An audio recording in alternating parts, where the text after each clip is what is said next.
ሰላምና ጤናን ተመኘን የተከበራችሁ ተመልካቾቻችን ሳምንታዊው የጥበብ ዳሳ ዝግጅታችን እነሆ ተጀመረ። በዚህ በጥበብ ዳሳ ዝግጅታችን የተለያዩ ጥበብ ነክ የሆኑ ርዕሰ ጉዳዮችን አንስተን ከእናንተ ከተመልካቾች ጋር እየዳሰስን ቆይታ እናደርጋለን።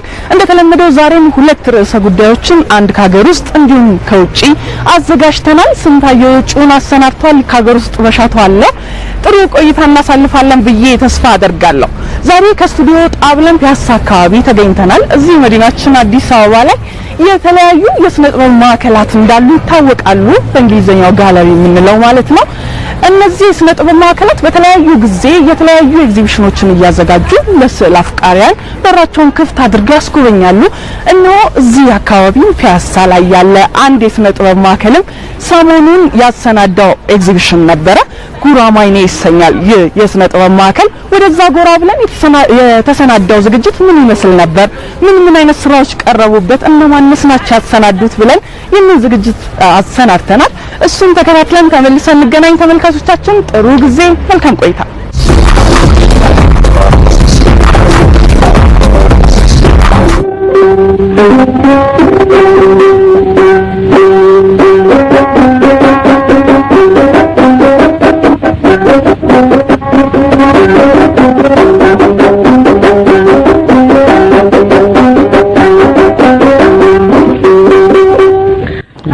የጥበብ ማዕከል ሚያዝያ 2006 ዓ.ም ተከፈተ፣ ተቋቋመ ማለት ነው። እስከ ዛሬ ድረስ 14 ኤግዚቢሽኖችን አዘጋጅተናል።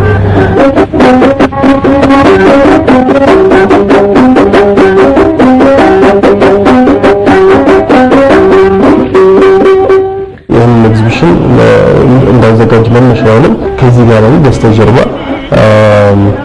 እየፈረሰ ያለ አንድ ታሪካዊ ቦታ አለ።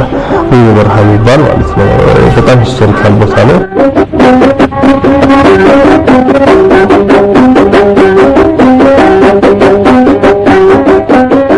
እነዚህ ነገሮች ብዙ ነገሮች ልብ እያሉ የሚያልፉ ነገሮች ናቸው። እነዛ አንዳንድ ግን በሚሞሪያችን ብቻ የምናስቀራቸው ነገሮች አሉ። የማስታወስ አቅማችን በትዝታችን ውስጥ ብቻ የሚቀመጡ ነገሮች አሉ። የምንኖረው ደግሞ ዘመን አለ። አሁን እየኖርን ያለነው ዘመን አለ። እነዚህ ሁለቱን ነገር ነው ትውስታችን፣ በትውስታችን ውስጥ አኗኗራችን፣ ባህላችን እነሱንና እዚች ጋር ደግሞ የምንኖረው በአሁኑ ዘመን የምንኖረው ዘመናዊነትን እየኖርን ያለውን ሂደት ደግሞ ሁለቱን ለማስተሳሰር ነው ማለት ነው። እሺ ተፈጠረ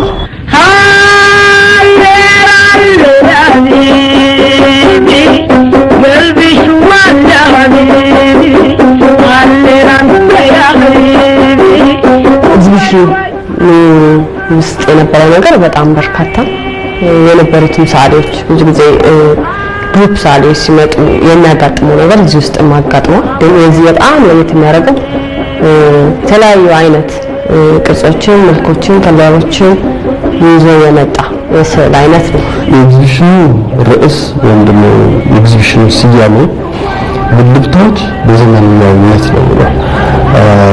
በእንግሊዝኛው ሪኮሌክሽንስ ኢን ኮንቴምፖራሪቲ ነው።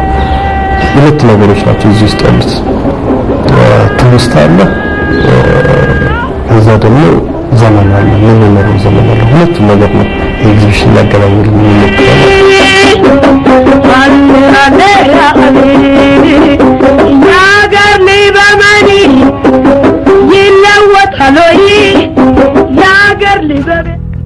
ስድስት ሰዓሊያን ናቸው በዋናነት ስራ ያቀረቡት። ለአይኔ ጥላሁን፣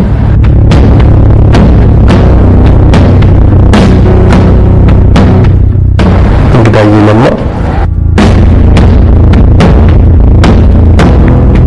ኃይሉ ክፍሌ፣ ያዕቆብ ብዙነህ፣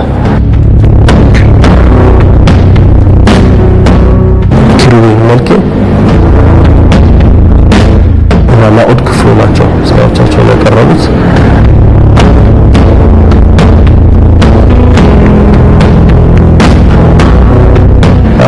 ፐርፎርማንሱን ጨምሮ ሁለቱም ፐርፎርማንስ ጨምሮ ወደ 28 ስራዎች ቀርበዋል ማለት ነው በዚህ ትርኢት ላይ።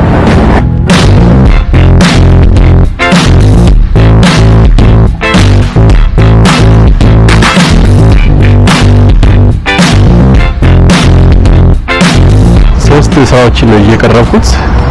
ሶስቱም በአሰራር ዘርፋቸው ይለያያሉ። የመጀመሪያው በሰሌዳ ላይ ወይም ካንቫስ ላይ የተሰራ በመለጠፍ ኮላጅ በምንለው ቴክኒክ የተሰራ ነው። በእንደሱ 4 ስራዎች ሰርቻለሁ።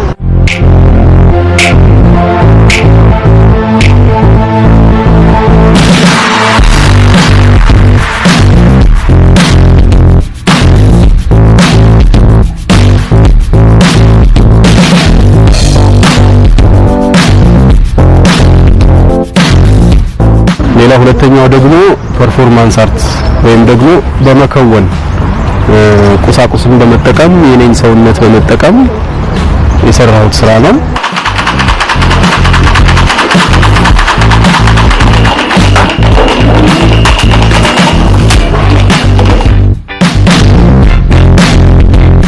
ሶስተኛው ደግሞ ኢንስታሌሽን ይባላል። ኢንስታሌሽን ማለት በመቀጣጠል በመጨመር ነገሮችን ቁሶችን በመደራረብ ሐሳብ መግለጽ ነው። የኢንስታሌሽን ስራ ርዕስ የለውም ወይም ርዕስ አልባ ነው። ርዕስ አልባ በራሱ ርዕስ ቢሆንም ግን ለተመልካች ክፍት ነው ያደረኩት። ያን የራሱ ምክንያት ስላለው ነው። ሁለቱ ስራዎች ግን አዲስ አበባ ቱዴይ ወይም አዲስ አበባ ዛሬ የሚል ርዕስ አላቸው።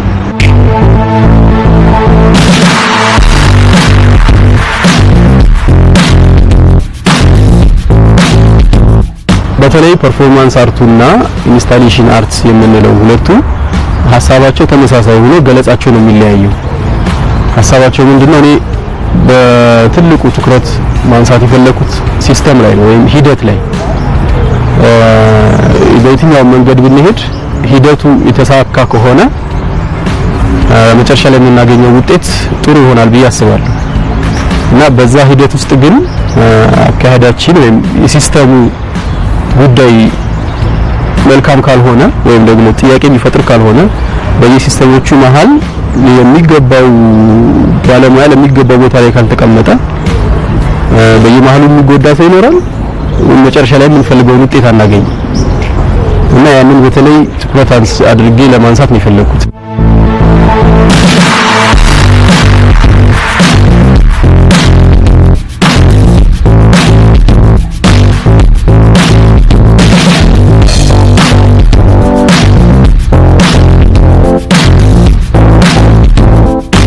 ኃይሉ ጋር ስንመጣ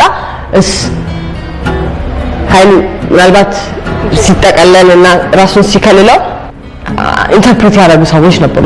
ተገምዟል እኮ he's dead already how could he እሱ ከሞተ እንዴት ነው ለኛ በቆሎ የሚሰጠን የሚል አይነት እንደዚህ ግን በቆሎ ጋር በተለይ ጥሩ ፍንጭ ነች ብዬ የማስበው እዛኛው ፐርፎርማንሱ ላይ ከነበረው ላይ ጋዜጣዋ መኖሯ ጋዜጣ ላይ የነበረው ነገር ሞር ሰዎች አንድ ሴንቴንስ ስለነበረ ያ ሴንቴንስ ብዙ እንዳናፈነግጥ የማረግ ነገር ነበረው። በቆሎ መጥበስ በዕለት ተዕለት ህይወታችን ውስጥ መንገድ ላይ ምናምን የምናየው አንድ ክዋኔ ነው። ጥበብ ግን ያንን እንደ ቀልድ የምናየውን ጉዳይ አምጥቶ ዋጋ ሰጥቶ ከፍ ያለ ሐሳብ እንዲነሳበት ማድረግ ይቻላል። በቆሎ ስጠት አይተሽ ከሆነ ተሸፋፍኝ ነበር እና ያ ሐሳቡ መሸፈን ሐሳብ ምንድነው?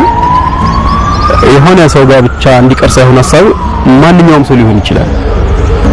የትኛውም ሰው ግለሰብ ሊሆን ይችላል። የሆነ ሲስተሙ ጠንካራ ሲሆን የግል የሆነ አመለካከቱ አስተሳሰቡ ለአቋሙ ጠንካራ ሲሆን ምናምን ስኬታማ ይሆናል። እሱ ነገር ከፍ እያለ እንዲሄድልኝ የፈለኩትና መሸፋፈኑ የሆነ አካል ጋር እንዲቀር አልፈልግም። ያ ጉዳይ የሁሉም ጉዳይ እንዲሆን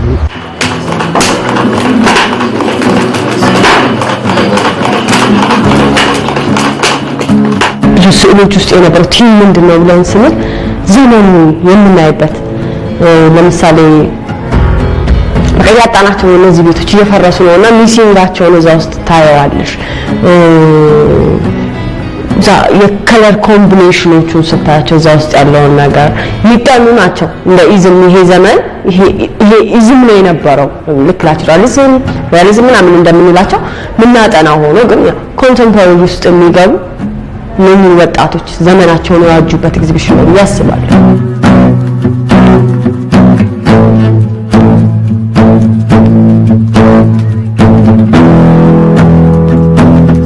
ሐሳቡን በጣም መግለጽ የሚችል ስኪል ክህሎት ውበት ኤስቴቲክሊ አቅም ያላቸው ሰዓሊዎች አሉ። ስለዚህ መጀመሪያ ማስበው እነዚህ ሰዓሊዎች እነማን ናቸው፣ የትኞቹ ሰዓሊዎች በዚህ ዙሪያ ይሰራሉ የሚለው ሀሳብ ነው መጀመሪያ ላስብ የምችለውና ያሰብኩት እሱ ነው። ኦኬ ሾርት ሊስት አደረኩኝ። ከዛ ውስጥ በሀሳቡ ዙሪያ ምን አይነት ስራዎች እንደሚሰሩ ሞር ሌስ አውቃለሁ፣ ምን አይነት ሰዓሊዎች እንደሚሰሩ። ስለዚህ እነዚህ የሰሩት ሰዓሊያን ጋር መሄድ አለብኝ። ስቱዲዮአቸው ሄድኩኝ፣ አናገርኳቸው። ሀሳቡን በጣም ብዙዎቹ ወደዱት። ስለዚህ ለዚህ የሚሆን ስራ ብዙዎቹ ደግሞ ለዚህ ኤግዚቢሽን ተብሎ ብቻ የተዘጋጁ ስራዎች የሉም። ከነበራቸው ነው ሞስት ሊያመጣ ነው ከነበራቸው ሰርተውት ከነበረ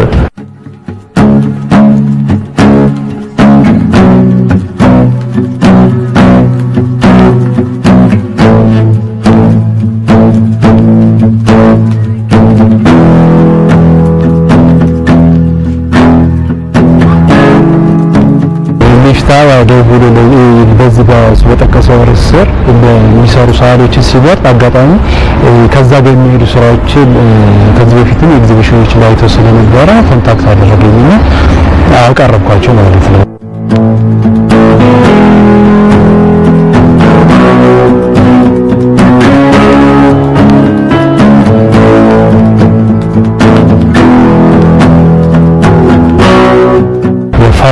ፋብሪክስ ወይም ደግሞ የጨርቃ ጨርቅና ኪውልት አርት ይባላል እና ታሪኩ ምንድነው? ድሮ ከዚህ በባርነት ጊዜ ከአፍሪካ ተጉዘው ወደ ተለያዩ አውሮፓ ሀገሮች የሄዱ ጥቁሮች ልብሳቸውን እያጠቡ ምንም ሲያሰጡ የሚሄዱበትን ረጅም መንገድ እየሰፉ እንትን ይሉበታል። ለሌሎቹ የማምለጫ ቦታውን ያሉበት ማሳ እና የመንገዱን ርቀት ምናምን የሚጠቁሙበት ነገር ነበር። እዛ ላይ የተለያዩ ጨርቆች የሰፉ ዲኮር ያደረጉት ነበር እና እነሱ ነገሮች እንግዲህ የሆነ ጊዜ ላይ ወደ ሙዚየም መግባት ጀመሩ። ማለት ልክ እንደ አንድ አርት ፎርም ተቆጥሮ ማለት ነው። ከዛ በኋላ በአሁኑ ሰዓት ብዙ ጊዜ እንደ አንድ አርት ጀነር አለ።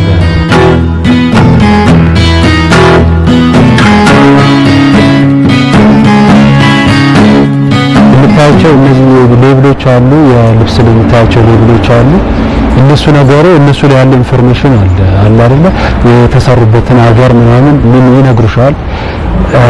እነሱ ነገሮች በአሁኑ ሰዓት ወደ ገበያው ላይ ምንም ስትሄጂ እንትናቸው የሚነግሩሽ ኢንፎርሜሽን የሌላ ሀገር ኢንፎርሜሽን ነው እና አንዳንድ ጊዜ ሜዲካል ተብሎ ቢጻፍበት እኔ አሁን ልብሱን ብቻ ሳይሆን የሰውንም አይደንቲቲ ማንነትን ሼፕ ያደረጉት አሉ። ምክንያቱም ብዙ ሰዎች ሀገር በቀል እውቀቶችን ሀገር በቀል ምርቶች ላይ ፎከስ ማያደርጉ ከሆነ ሀገር ነው የተበላሸ ነው እና አይ ቲንክ እነሱ ነገሮች ላይ አተኮር መስራት ፈልጋለሁ።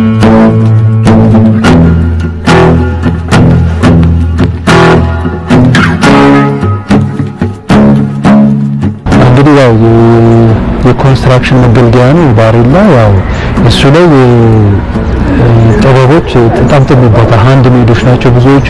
እንግዲህ እዛ ላይ ያሉ ፎርሞች ብዙ ጥናት ይፈልጋሉ።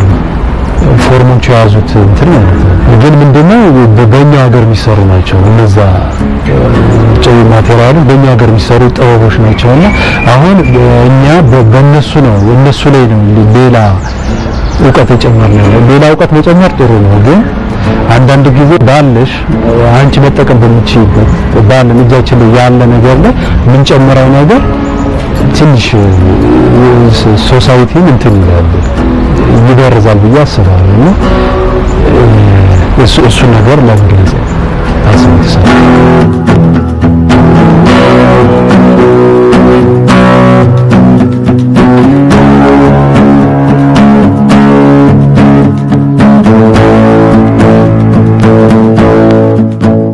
ድርሻ የራሴን ስራ እንዳቀርብ ነበረ። ያቀረብኩትን በራሴ መንገድ ማስበው እንትን ብያለሁ። እንደ አንድ ስራ ከግሩፕ ውስጥ እንደ አንድ ወርክ ኦፍ አርት ተታውሎ ተመርጦ አቅርቤያለሁ የራሴን ስራ።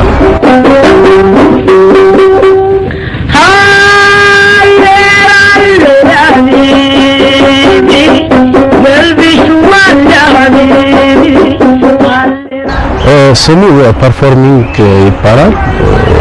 ፐርፎርማንስ ወይም ደግሞ ራሱ የሚያደርገው ሰው ፐርፎርመር ብለን ነው የምንጠራው። የአዲስ አበባ ሕዝብ አዲስ አይደለም ቀለሙ ቢጫና አረንጓዴ ሁሌ የሚያስታውስሽ ምንድነው? ለምሳሌ የሚፈርስ ቦታ ላይ የፈረሰው ቦታ ላይ ደግሞ ፈርሶ የታጠረው ቦታ ላይ የሆነ ሂስትሪ እንዳለ ወይም ታሪክ እንዳለ ይነግርሻል። ያንን ነው ራሴ ላይ ደግሞ ራሴን በመቀባት ያን ነገር ይገልጻል። ኤክስፐሪመንት አለ። እንደዚህ ከደጅ ነው የጀመርነው። ከደጅ የነበረው ፐርፎርማንስ ነው ፔይንቲንግ ነው ምንድነው? ሰዎች እዛ ጋር አክቲቪቲ ነበራቸው። ኦኬ ዳስ ራሱ የተቀላቀለበት መንገድ ፔይንቲንግም ነበረው። እንደውም እዛ ጋር ምን አለን ቆመን እያየን ነበር። አለቀና አለቀ ቆምን ሁላችንም ለሆነ ሰከንድ ማንም ሰው አልሄደም። ለምን ምን እያልኩ ነበር? ጭንቅላታችን ሁሉ ጊዜ እንደገና እንዲነገረው እንፈልጋለን እንጂ ለማሰብ ራሱኛ አርቲስቲካሊ ዘጋለ ነገር ኦኬ ለአንደርስታንድ ለምን ሲሆን እንጠብቃለን። የሆነ ሰው ደግሞ መጥቶ ይሄ ነገር እንደዚህ ነው ብሎ እንዲያስረዳን እና እኔም ስጠብቅ ነበር። ዋን ኦፍ ደም ነበርኩ። ግን ኦኬ ለካ ምንም የለም በቃ አለቀ ስል ኦኬ ለካ እኔ እንዳስብ ነው የተፈለገው እዛ ጋር እንደዚህ ፐርፎርማንሱ አርቱ ሲቀላቀል አዲስ ነገር ስለሆነ ራሱ የማሰብ ክህሎታችንን እንድናዳብር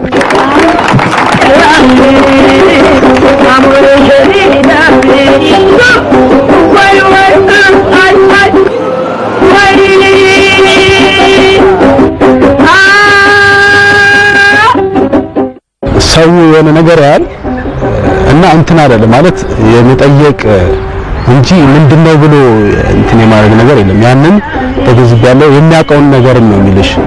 ብዙ ነገር ማለት እዛ ቆሜ 15 ደቂቃ ነው እዛ ጋር ቆሜ እንትን ያደረኩትና ብዙ የምሰማው ነገር ነበር።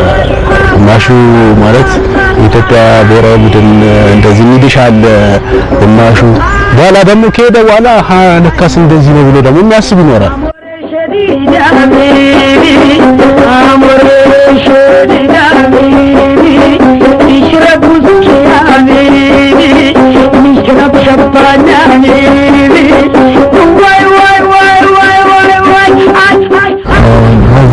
ዝግጅታው ያቀረብኳቸው ስዕሎች ባቡሮችን በቀለም ቀይ ፔንተር እንደሆነ መጠን ወይም ቀለም ቀይ ሳል ነውና ባቡሮችን ነው የሰራሁት።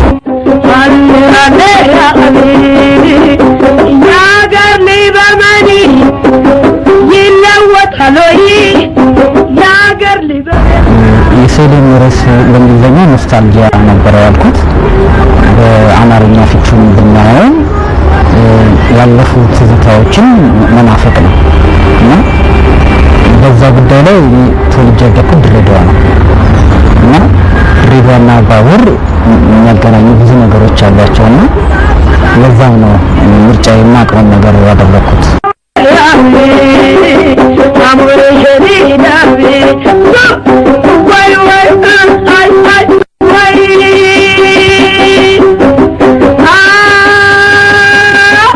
ብዙ ጊዜ የኋላ ወይም ትዝታዎቻችንን የሚጠቅሱ ነገሮችን በቀለም ወይም ደግሞ በፎቶግራፊም ቢሆን በቪዲዮ ምንስታዎችን ለማሳየት የምንጠቀምበት መንገዶች አሉ። ምንስታዎችን ስንጠቀም ወደ ትንሽ ደብዘዝ ያሉ አይነት ስሜቶች አላቸው። ያ ደብዘዝ ያለው ስሜትም የፈለኩት ለዛ ነው፣ ያንን ስሜት እንዲያመጣ።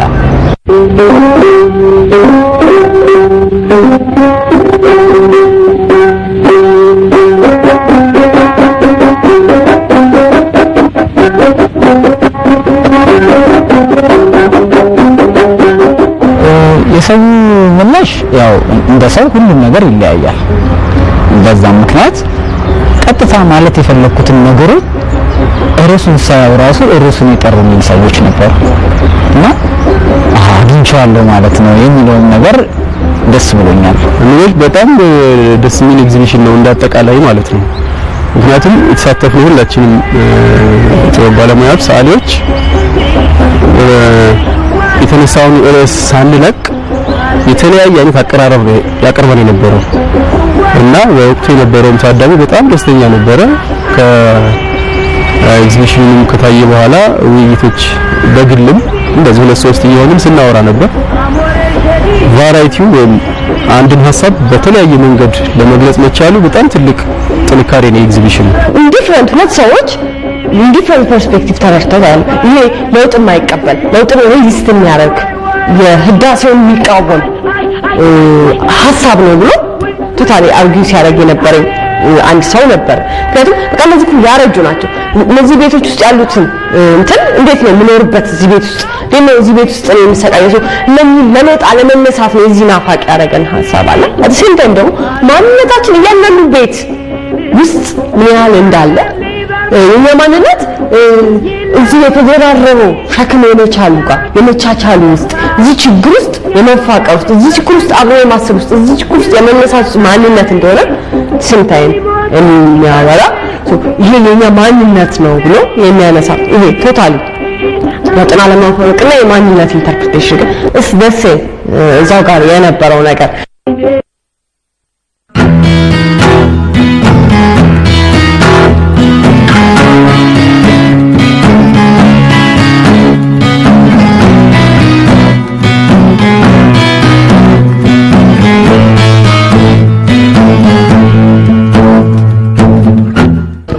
ውስጥ ነው ያደኩት።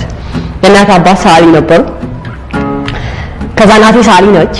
አሁን ዲስ ይር ነው ጥራት ተወጣችው። አዲስ አበባ ዩኒቨርሲቲ ኤግዚቢሽን ክፍል ኃላፊ ሆና ብዙ ጊዜ ኖራለች። መንትያ ወንድሜ ሰዓሊ ነው። ታናሽ እህቴ ሰዓሊ ናት። እኔ ሰዓሊ አለመሆኔ ይገርማል እንጂ ስዕል ውስጥ ነው ራሱ ያደኩት። ፋሚሊ ነው በቃ። እኔ ሳድግ ነፍስ ሳቅ ጀምሮ እናቴ ብሩሽ ይዛ ቤት ውስጥ ክላስ ስስል ነው የማውቀው።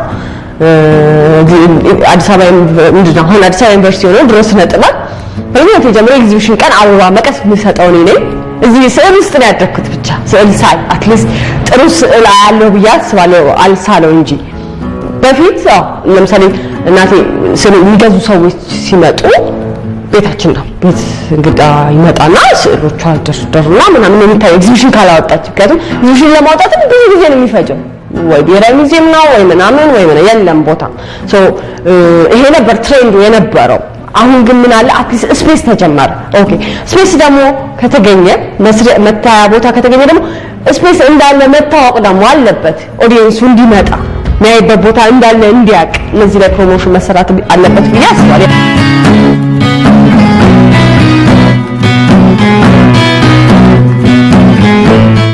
አሉ ዓለም ላይ ትላልቅ ሙዚየሞች አሉ። በመቶዎች እየከፈልሽ የምትገቢበት ማለት ነው። እዛ ጋር አልደረስም። ስለ ኢትዮጵያ ውስጥ እዛ ጋር አልደረስም። 10 የሆኑ የስነ ጥበብ ማዕከል ጋለሪዎች ፋይን አርት ላይ ስነ ጥበብ የሚሰሩ 10 የሆኑ ጋለሪዎች አሉ። ምናልባት በአንድ ጎዳና 10 ጋለሪ ታገኝ ይችላል። ጫጥር ቪዥዋል ካልቸራችን አልዳበረም።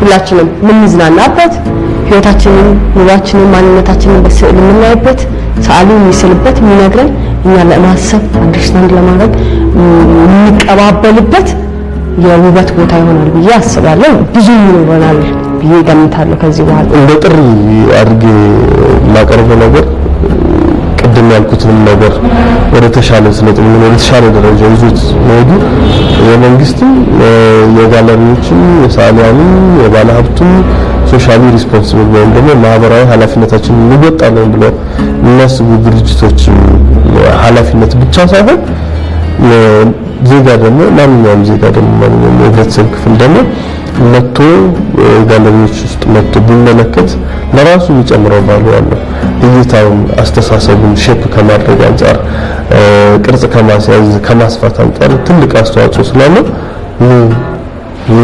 ተመልከቱ የሚል ጥሪ ነው ማስተላለፈው።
ከኢትዮጵያ ብሮድካስቲንግ ኮርፖሬሽን ሳምንታዊውን የጥበብ ዳሰሳችንን መከታተላችሁን ቀጥላችኋል ተመልካቾቻችን።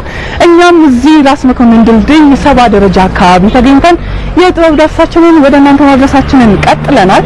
ቀደም ሲል በተከታተላችሁት ዝግጅታችን እንግዲህ የተለያዩ የስዕል አይነቶችን ለመመልከት እንደቻላችሁ አምናለሁ። በሙዚቃ ግብዣችንን ዘና እንዳላችሁ እንዲሁ አሁንም ከውጭ ወዳገኘነው ዝግጅታችን እናልፋለን። ከውጭ ዛሬ ያሰናዳንላችሁ ዝግጅት ከፊልሞች ጋር ተያያዥነት አለው። በተለይ ደግሞ ፊልሞች ሲነሱ አብረው የሚሰሩ ሙዚቃዎችም እንዲሁ አሉ። እነዚህ ሙዚቃዎች አንዳንዴ ማጀቢያዎቻቸው ማለት ነው ከፊልሙ ባሻገር እጅግ ተወዳጅና በዓለም ላይ ታዋቂ ይሆናሉ። በተለይ ሆሊውድ ውስጥ ከተሰሩ ፊልሞች ደግሞ ሁለቱን ማንሳት እንችላለን።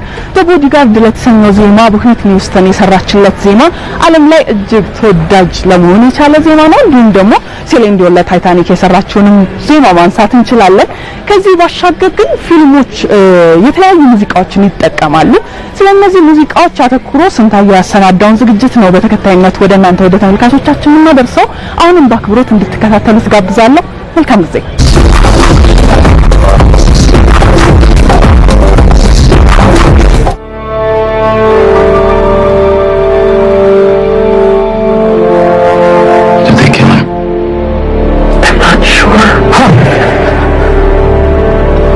You just kill me. Your punishment must be more severe.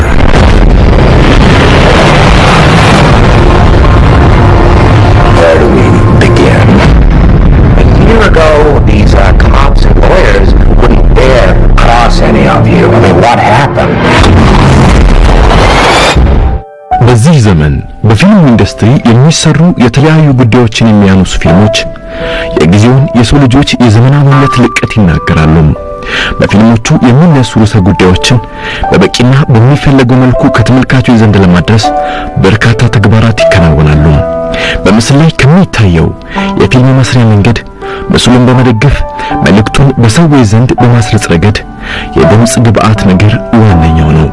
ይህ ደግሞ ለፊልም ተብሎ በሚሰራው የማጀቢያ ሙዚቃ አማካኝነት ይከወናል። እያንዳንዱ የፊልም ትዕይንት በሚመጥነው የማጀቢያ ሙዚቃ እየደመቀ ተመልካቹን በአንድ መንገድ ይገራል። በዛሬው የጥበብ ዳሳ ዝግጅታችን ግዙፍ ስለሆነው ጥበብ ስለ ፊልም ማጀቢያ ሙዚቃ ወይም ፊልም ስኮር እንቃኛለን። You don't owe these people anymore. You've given them everything. Everything. Not yet.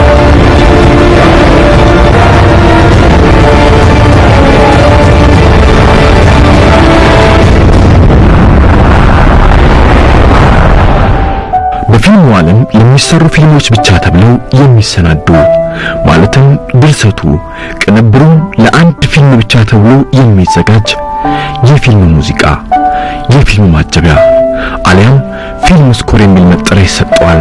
ይህ ደግሞ በፊልሙ ጭብጥ ፊልሙ በሚያነሳቸው አበይት ጉዳዮች ላይ በፊልም ውስጥ በሚካተቱ ቃለ ምልልሶች ላይ የሚመሰረት ይሆናል።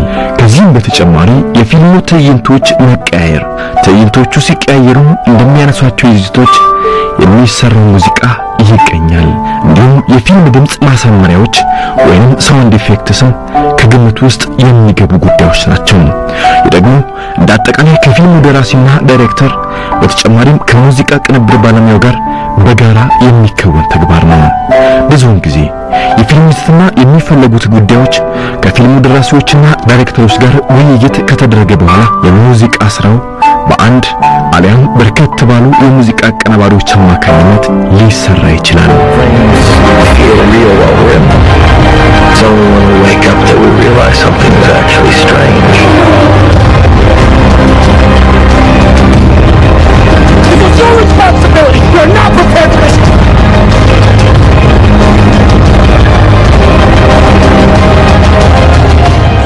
በተለያዩ የታሪክ ድርሳናት እንደሰፈረው ለፊልሞች ማጀቢያነት የሚውሉ ሙዚቃዎችን መስራት የተጀመረበት አጋጣሚ በርካታ ዓመታትን ወደ ኋላ የሚያስኩስ ነው። ይህም የማጀቢያ ሙዚቃዎች አጀማመር ለጥበቡ ኪናዊ ውበት ተብሎ በተደረገ ስምምነት እንዳልነበር ይነገራል። በወቅቱ ፊልሞች በሚታዩበት ወቅት ከፊልሙ ማሳያ ፕሮጀክተር የሚወጣ ድምጽ የተመልካቾችን ቀልብ የሚሰርቅ ነበር። ችግር ብልሃትን ያስተምራል ነውና ነገሩ የፊልሞች ማጀቢያ ሙዚቃ አማራጭ ሊሆን እንደሚችል ታመነ። ይህም ሳይታሰብ ለፊልሞች ተጨማሪ ውበት በማላበስ ድምቀት እየሆነ መጣ። በጊዜው ግን ለፊልሞቹ የሚቀርቡ ዘፈኖችን በመፈለግ ነበር ለሚታዩት ፊልሞች ማጀቢያ እንዲሆኑ ይደረግ የነበረው። በተለይም ደግሞ ፊልሙ በሚታይበት ስፍራ ላይ የፒያኖ ተጫዋቾችን አልፎ አልፎም ሙሉ ኦርኬስትራና ባንዶችን እንዲገኙ በማድረግ በቀጥታ ሙዚቃዎችን ይጫወቱ ነበር። ይህም በቀዳሚነት እንደ አውሮፓውያን አቆጣጠር በ1895 እንደተሞከረ ይነገራል።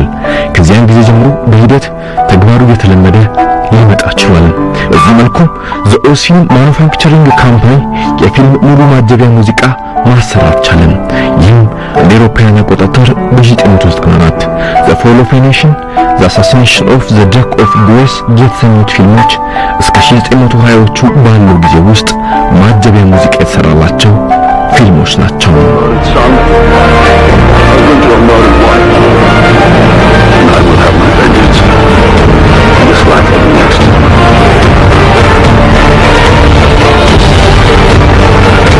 Today I saw a slave become more powerful than the emperor was.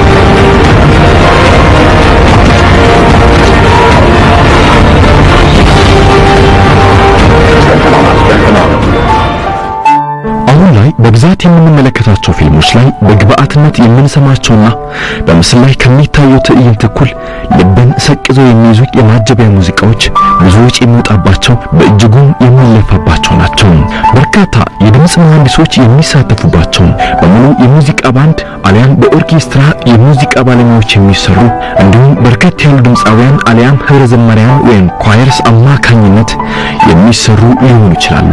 የሚሰሩት ፊልሞች ተፈጥሯዊ ይዘት ላይ በመመስረትም ሙዚቃው በተለያዩ የሙዚቃ ስልቶች መሰረት ሊቃኝ ይችላል። በአብዛኛው የሚሰሩት ግን በጃዝ፣ በሮክ፣ በብሉስ እንዲሁም በፖፕ የሙዚቃ ስልቶች ጥላ ስር የሚያድሩ ናቸው። እንደ አውሮፓውያን አቆጣጠር ከ1950ዎቹ ወዲህ ለፊልም ማጀቢያነት እንዲውሉ ተብለው የሚሰሩ ሙዚቃዎች እንደየዘመኑ የኦርኬስትራ ውላጅ ሆኑና ኤሌክትሮኒክ ኤሌመንትስ የሚታከልባቸው ናቸው። It's fueled by stupidity. That's not stupidity, that's fraud. Tell me the difference between stupid and illegal, and I'll have my wife's brother arrested. Any idea what you just did? You just bet against the American economy. If you're wrong, you can lose it all. The banks and defrauded the American people. Now we can kick them in the teeth. Okay, here we ዲጂታል የሆኑ ቴክኖሎጂ ለዓለም ከተዋወቀ በኋላ ግን በቀላሉ ለሚሰራለት ፊልም የሚያስፈልጉት የፊልሞቹ ድምጾች በቀላሉ ማስመሰል ስለሚቻል በአነስተኛ ዋጋ ለሚሰሩ ፊልሞች ይህኛው መንገድ አማራጭ ሲሆን ይታያል። በየጊዜው በሚፈጠሩ የሙዚቃ ማቀናበሪያ ሶፍትዌሮች አማካኝነት የተለያዩ የፊልም ማጀቢያ ሙዚቃዎች በቀላሉ በአቀናባሪዎች አማካኝነት ይሰናዳሉ። በጥበቡ ዘርፍ ይህኛው መንገድ አንድ ሌላኛው ገጽታ ተደርጎ ይወሰዳል። አብዛኛውን ጊዜ ለፊልሞች ማጀቢያነት የሚውሉ ሙዚቃዎች ወይም ፊልም ስኮርስ ግጥም አልባ ናቸው። ነገር ግን ድምጻውያን የሚሳተፉበት ሲሆንና በህብረ ዝማሬ መልክ እንዲሰራ ሲፈለግ ብቻ ሙዚቃው ግጥም እንዲሰራለት ይደረጋል። በዚህ መልኩ ሲሆን የማጀቢያ ሙዚቃው ድምጻዊ ታክሎበት ግጥም ተሰርቶለት በሙዚቃ አቀናባሪው አማካኝነት የፊልሙን ሐሳብ የሚያጎላው ሙዚቃ በአቀናባሪው አማካኝነት ሊሰናዳ ይችላል። ለአብነት ያክል ለታይታኒክ ፊልም ማጀቢያነት የዋለውና በጄምስ ሆርነር አማካኝነት የተሰራውንና በሲሊን ዲዮን የተቀነቀነው ማይ ሃርት ዊል ጎ ኦን የተሰኘውን ዜማ ማንሳት ይቻላል።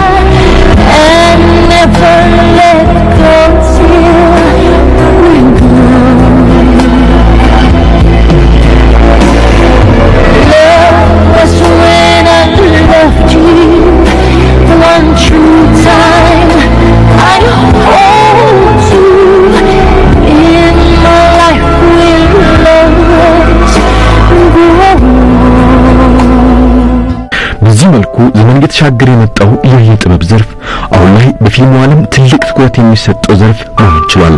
በተለያዩ የሽልማት መድረኮችም ከበርካታ ዘርፎች መካከል አንዱ የሆነ ነው። የፊልሞች የሽልማት መድረኮች ንጉስ በሆነው ኦስካር ላይ በርካታ የፊልም ሙዚቃ አቀናባሪዎች ተሸልመውበታል። በተደጋጋሚ በሰራቸው ስራዎች አማካኝነትም በመድረኩ ይደመቋሉ። ለአብነት ያክል አለን ሜንከን 4 ጊዜ፣ አልፍሬድ ኒውማን 9 ጊዜ፣ ቶም ዊሊያምስ 5 ጊዜ ያክል በማሸነፍ በተደጋጋሚ ከደመቁት መካከል ጥቂቶቹ ናቸው። በዚህ ዘመን ላይ ተሰርተው ከተመለከትናቸው ፊልሞች መካከል ከ150 በላይ ለሚሆኑ ፊልሞች የማጀቢያ ሙዚቃዎች ተሰርተዋል። በኦስካር የሽልማት መድረክ ላይም ተሸላሚ መሆን ችሏል። በተከታይነት የምንመለከተው የሙዚቃ ሰው ሃንስ ዛይመር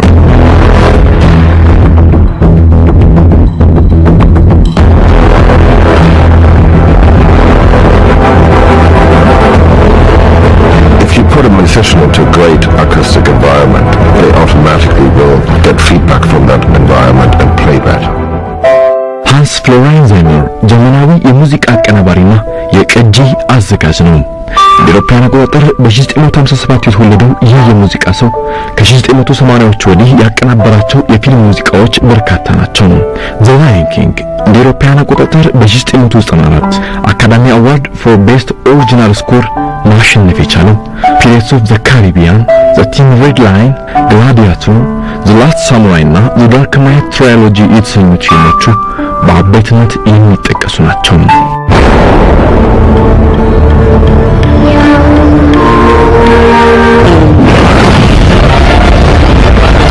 Back. Witty Jack.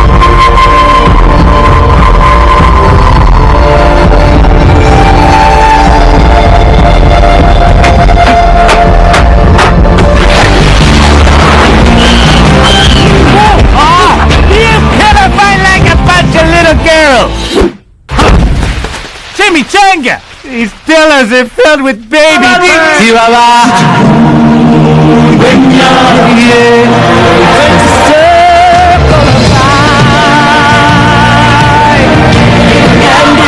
You're all connected in the great circle of life. እንደ አውሮፓውያን አቆጣጠር በ1970ዎቹ ኪቦርድ በመጫወት የሙዚቃ ጉዞ ህይወቱን የጀመረው ዛይመር ካራካርቶ ከተባለ የሙዚቃ ባንድ ጋር ስራዎችን ሰርቷል።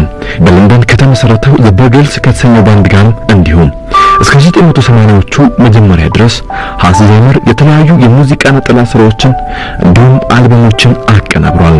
በዚህ ወቅት ዛይመር ጓደኛው ያደረገው ስታንሊ ማየርስ የተባለ የሙዚቃ አቀናባሪ የዛይመር የሙዚቃ ስራ ወደ ፊልሙ ኢንዱስትሪ እንዲዞር ያደረገ አጋጣሚን የፈጠረለት ሰው እንደሆነ ይነገራል። በጋራ በመሆኑ ሙንላይቲንግ፣ ኢንሲግኒፊካንስ፣ ማይ ቢዩቲፉል ላውንድሬት ለተሰኙት ፊልሞች የማጀቢያ ሙዚቃዎችን ሰርተዋል። በ1988 እንደ አውሮፓውያን አቆጣጠር የተሰራው ቬንማን የተሰኘው ፊልም የሃንስ ዛይመርን የሙዚቃ ስራ አቅጣጫ ሙሉ በሙሉ ያስቀየረ አጋጣሚ ተደርጎ ይወሰዳል።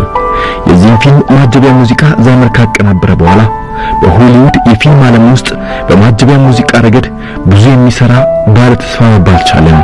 ቬንማን በተሰኘው ፊልም የተፈጠረው ሌላ ዓለም በዛይመር አማካኝነት የተቀናበረው ሙዚቃ ትክክለኛውን ድባብ የፈጠረ መሰለን። ሐሳቦቹ በሚገባ መልኩ በልካቸው በተሰሩ ሙዚቃዎች መፍካት ቻሉ። ይህም ስራውን በ1989 እንደ አውሮፓውያን አቆጣጠር በአካዳሚ አዋርድ እንዲታጭ አስቻለው።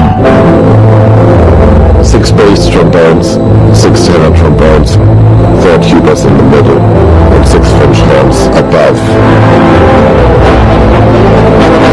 The force when they were really blowing, you know, it's a physical force, you know, it hits you. እንደ አውሮፓውያን አቆጣጠር በ1990ዎቹ መግቢያ ቴል ሚ ኤንድ ሉዊስ ዘ ፕሮሰር ዋን የተሰኙት ፊልሞች ማጀቢያ በዚህ የሙዚቃ ባለሙያ አማካኝነት ተሰሩ ነው። 1994 በዋልት ዲዝኒ አኒሜሽን ስቱዲዮስ አማካኝነት የተሰራው ዘ ላየን ኪንግ ፊልም ዛይመር ያቀናበረው የመጀመሪያው የአኒሜሽን ፊልም ስራ ሆነ። ይህ ስራ በህብረ ዝማሪያን ወይም ኳየርስ አማካኝነት ነበር ሰርቶ ያቀናበረው። ዘ ላየን ኪንግ በአካዳሚ አዋርድ ላይ በቤስት ኦሪጂናል ስኮር፣ በጎልደን ግሎብ እንዲሁም በሁለት የግራሚ ሽልማቶች ላይ አሸናፊ መሆን የቻለ ነበር። በ1998 እንደ አውሮፓውያን አቆጣጠር በቶኒ አዋርድ በምርጥ ሙዚቃ ዘርፍም ተሸላሚ ነው። I'd like to thank the fluffiest actor in show business. No, I wrote a speech, but I realized it's so boring, so I'm not going to do it. I'd like to thank my wife because she's my best friend. I'd like to thank my daughter because she now thinks I'm cool because I did The Lion King. I'd like to thank the directors. ክሪምሰን ታይድ፣ ዘ ቲን ሬድ ላይን፣ ዘ ፕሪንስ ኦፍ ኢጂፕት የተሰኙት ፊልሞች ማጀቢያ ሙዚቃዎች የ1990ዎቹ የሃንስ ዛይመር ምርጥ ስራዎች ተብለው የሚጠቀሱ ናቸው። እንደ አውሮፓውያን አቆጣጠር 2000 ግላዲያቶር፣ ብላክ ሃክ ዳውን እንዲሁም በ2001 ሃኒባል የተሰኙት ፊልሞች የተሰሩት ማጀቢያ ሙዚቃዎች ከፊልሞቹ እኩል መንገስ ችለዋል። ዘ ላስት ሳሙራይ በ2003፣ ማዳጋስካር በ2005፣ ዘ ዳቪንቺ ኮድ በ2006፣ ዘ ሲምፕሰንስ ሙቪ 2007፣ 2009 ደግሞ አንጀልስ ኤንድ ዴመንስ እና ሺርሎክ ሆምስ በተሰኙት ፊልሞች የደመቁት የዛይመር አይምሮ የወለዳቸው ሙዚቃዎች ተነጥፎላቸው ነው። Giraffe at 12 o'clock. Guys, we got a tail. Paparazzi! Hi! What the... You won't. It's getting harder and harder to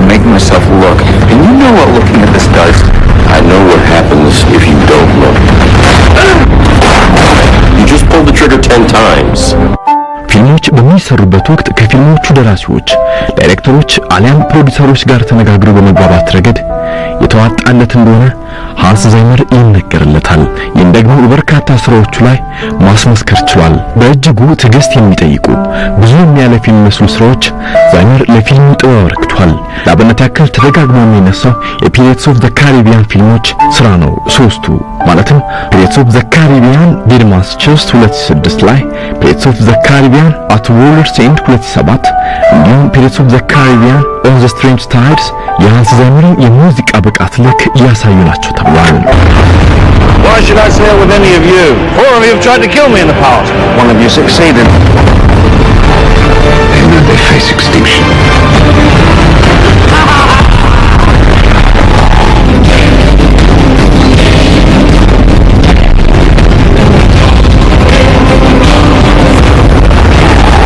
Will you marry me? ከፊልሙ ሳንርቅ ፊልሞች ባለፉባቸው ልክ ሽልማቶች በሚጎናጸፉባቸው መድረክ የ84ኛውን የኦስካር ሽልማት ሙዚቃ በፋረል ዊሊያምስ አማካኝነት የተዜመውን እንደ አውሮፓውያን አቆጣጠር በ2012 ላይ አቀናብሯል። ከቅርብ ጊዜ ስራዎቹ ደግሞ 2014 ላይ የሰራው ዘ አሜዚንግ ስፓይደርማን 2 ዋነኛው ነው። ይህም በመላው ዓለም ፊልሙ እንዲወደድ ያስቻለ ስራው ተደርጎ ይነሳለታል። It's been 10 years. What have you been up to? I do some web design.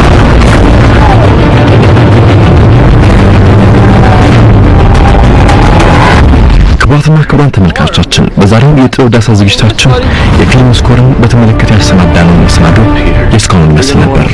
Why? Isn't that the question of the day? Nothing is what I thought it was. I once told you that secrets have a cost.